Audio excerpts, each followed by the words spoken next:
In this video, I walk through how to create this Cherries drawing on Stonehenge paper. So let's get started here. I use a call erase pencil for my layout, just my line drawing. This is drawn on Stonehenge, an 8x8 sheet of Stonehenge. And so I like the call erase pencils because I can create my line drawing and I can erase anything that I put down. They're totally erasable, but just don't use the pink eraser at the end of the pencil. Use your kneaded eraser. After I started looking at the photo reference that I took of these cherries, I noticed both of the stems up there towards the top were pointing over to the right. So I made the decision to change one of those, point it over to the left instead. I think it added a little more interest in the composition and just, don't have everything pointing off into one direction. It just does something to the viewer, and it really is telling them, look over there. Don't keep looking inside the composition. So I didn't want that to happen. All right. So after you've got your line drawing on there, then take your kneaded eraser and just tap back any of those stronger lines so that they're not real dark. And then you can start applying your first colored pencil. I'm using Polychromos pencils by Faber-Castell. They're an oil-based pencil. You can use light red violet is a good one to use. Middle purple pink is a good one. Dark red is a little more on the red side, obviously. I used alizarin crimson quite a bit on this one. And I believe the middle purple pink is what I'm using right now, just to get some of this down. Some of the shading down. I'm really looking for the shadows and paying attention to the light, where the light is hitting the fruits. And so I've got a fairly strong light coming from the left side, hitting these cherries, and then I've got some reflected light coming back in the shadows over on the right, hitting the cherries again. I'm calling this one Dark Cherries Quartet. So there's four here, and there's one kind of over by himself, right? You just have a little fun with it. If you're wanting to draw this, you can download the reference that I took. It's free and clear of any copyright on it at all. I took the reference. You're welcome to use it in any way that you want to draw from. And also, you can check out the complete article over there on my website. I'll have a link down below in the description. The fuller, longer version of this is also available. It's a video that I believe is nearly 2 hours long, and that is over inside the monthly Sharpener, where you get so much more than just longer play demonstrations. And you can go over there and check that out at any time. The link will also be down there in the video description. So keep building up those values. I used a yellow and a green, the May green in the Polychromos line up there on the stems. Coming back in here now, deepen the shadows with dark indigo in Polychromos. And I'm trying to hit those shadows, the cast shadows underneath, as I progress through the piece. I don't want to save that until the very end and, just have a whole lot of work to do in the cast shadow area. That's not a particularly fun area for me to work in, so I try to hit it often and come back to it and spread it out. When I get tired of doing one area of the drawing, then I'll go to that cast shadow area and start working on that. So I want to build up the drawing all at the same time. I want to build it up slowly, and I want to look everywhere for all the darkest values first, and then move slowly into the areas where the middle values are and where the highlights are. Going to be using the burnishing technique on this particular drawing because I want that polished kind of look, this shiny kind of look to the skin of the fruit.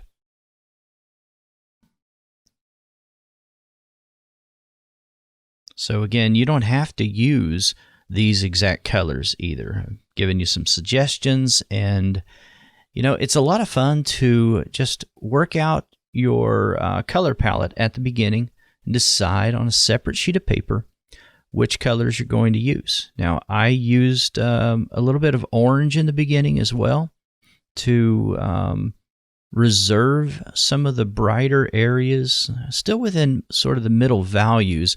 We're not talking about the bright highlights where we're going to have white, but some of the orange will be some of the brighter areas within the red cherries. Now, these are darker red cherries, and you can, have fun with it and draw whatever you want. I mean, you can change the color of these cherries if you want to, and, that works just fine.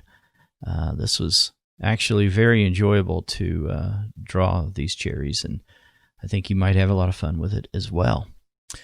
So when I'm drawing on one particular cherry and I'm using a layer of whatever pencil I'm on, like the dark indigo here, then what I want to do is I want to build up that value on that cherry very, very slowly and work on that one object and not jump around until I'm done with one layer. Now, that's my goal. Primarily, that's what I want to do. That way I keep some of the value separations very distinct and clear.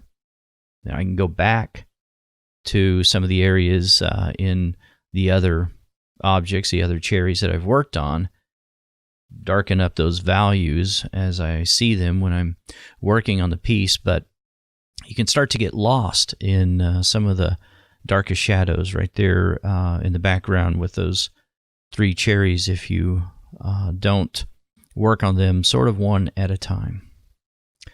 Using Caput Mortuum quite a bit as well in the stems, and I'll be using Caput Mortuum in the Polychromos line for much of the middle value areas as well. Coming back in here with my alizarin crimson and just working on covering most of the cherry now. Now that I've got the dark values established, and by absence of any pigment from the pencils, I've established where the whites are where the highlights are in the cherries. And I like to just, reserve those areas by excluding them. I'm not using any masking fluid. Nothing wrong if you choose to do that, but it's such a small drawing. This is an 8x8 inch canvas or paper size that I'm using, remember. So it's very, very small. And, it's not all that difficult to just be careful in those areas where you want it to be white. But if you prefer, you can use masking fluid or something like that. So going back there to the cherry at the in the background and covering it with alizarin crimson. What I'm really doing is I'm getting some brightness in here. I'm getting some very, very bright reds established in this piece right now. Now I'm going to go a little bit darker by the time we're done, but for right now, I think this works just fine. So after I get that cherry done in the background, then I'm going to move on to the cherry in the trio back there, the 3, the one that is closest to us. And I'm going to work on that guy and get most of all of that blue covered up. I think it helps very early on to establish those dark values like that. And when you're covering those areas with lighter colors later on, sometimes what happens is you remember how dark it was before, and it's hard to sometimes see that now it's actually red, because you have a memory of what was there before. And even though you see that it may be red, sometimes you still think to yourself, that still looks blue to me. That looks, like a dark brown or whatever color you use, in this case blue.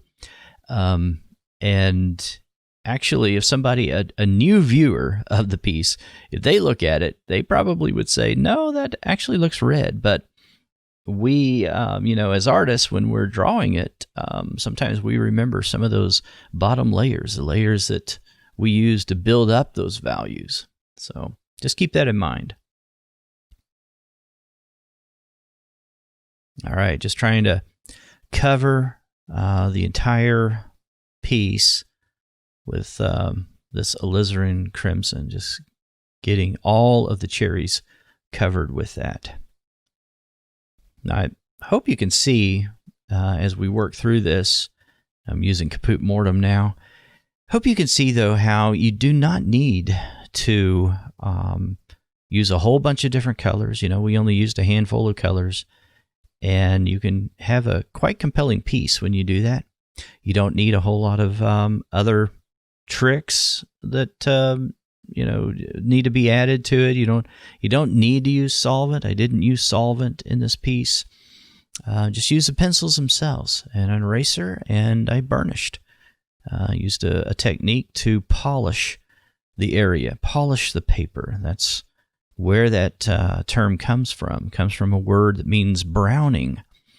And, to smooth something out, like you would polish armor or wood. And so that's what we're doing with these cherries, is we are polishing. And we're not doing it yet.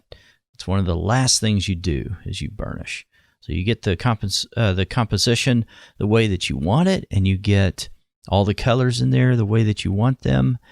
And then your final layer you can burnish, or you can use an instrument to burnish. You can use a burnisher, or I'm going to be using dark pencils, middle value pencils, and white and ivory to burnish today. But you could use one of my favorite pencils for burnishing is the Full Bright Blender by Carandosh. That's such a great blending tool, but most of the time I don't use that. If I am burnishing, then I'm just using pencils to do that. Just pressing really hard. That's what that means.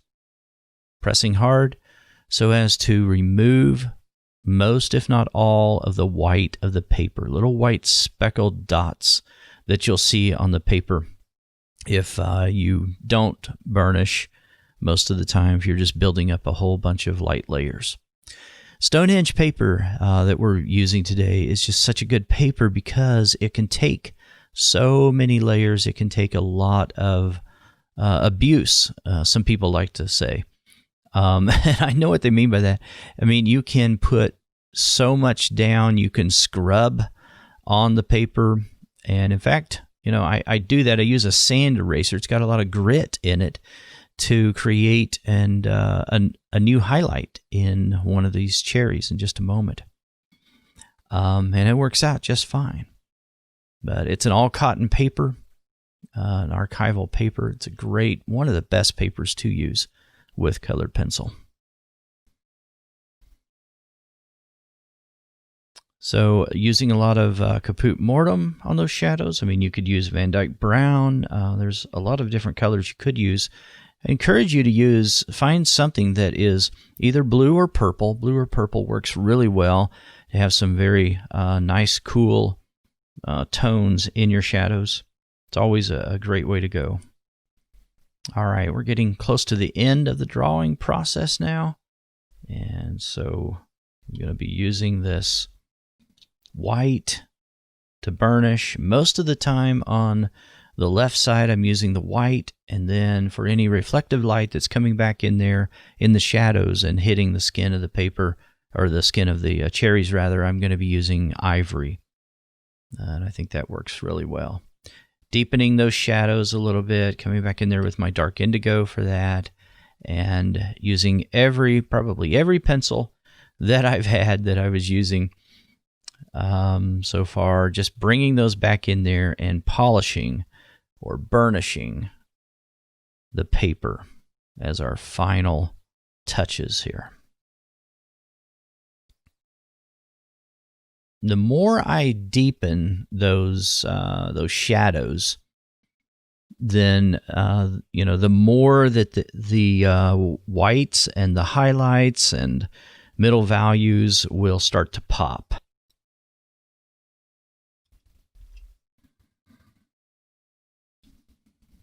Coming back in there now with that sand eraser and creating that little highlight over there in that cherry in the background that's closest to us. I don't know how to describe that one or any of those back there in the background, but the one with the stem that you see most of in the background. I guess that's one way of putting it. If you can come back in there with some white and you can burnish really heavily on the right side, then you are showing quite a bit of reflected light when you do that. And it makes for a very, very nice look and feel. And working in those middle values and making a smooth transition in the middle values really adds to the realism of the entire piece.